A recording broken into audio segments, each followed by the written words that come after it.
ഇത് തയ്യാറാക്കാൻ പോകുന്നത് എന്താ അറിയോ? അവൽക്കഞ്ഞി.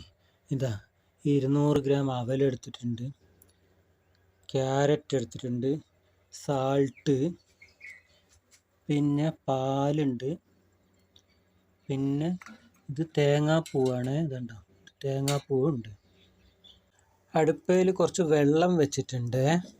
ഈ വെള്ളം ഒന്ന് നല്ലോണം വെട്ടി തിളച്ച് വരും. അങ്ങനെ വെള്ളം കൊട്ടി തിളച്ചിട്ടുണ്ട്. നല്ലോണം കൊട്ടി തിളയ്ക്കുമ്പോൾ നമ്മൾ എന്താക്കണം, ഇതിലേക്ക് ഇങ്ങനെ ഇട്ട് കൊടുക്കണം. എന്നിട്ട് അതൊന്ന് ഇത് നല്ലോണം വെന്തിട്ടുണ്ട് ക്യാരറ്റ്. അപ്പം ഇനി നമ്മൾ ചേർക്കാൻ പോകുന്നത് അവൽ ചേർത്ത് കൊടുക്കുകയാണ്. അവലും ചേർത്തു. അവൽ ചേർത്ത് ഒന്ന് ഇളക്കി കൊടുക്കാം. ഇനി അതൊന്ന് വെന്തൊരു 1/4 ടീസ്പൂൺ ഉപ്പ് ചേർക്കുന്നുണ്ട്. ഉപ്പ് ചേർത്തൊന്ന് ഇളക്കി ഇതിലേക്ക് നമ്മൾ ചിരകി വെച്ച ഒരു 3 സ്പൂൺ തേങ്ങ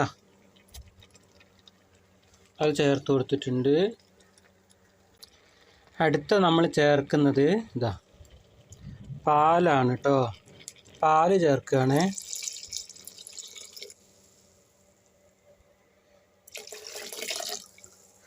പാലും ചേർത്തു. ഇനി ഇതൊന്ന് തിളക്കട്ടെ. അവിലും കഞ്ഞി റെഡിയായി. കണ്ടോ, അവിലും കഞ്ഞി റെഡി ആയിട്ടുണ്ട്.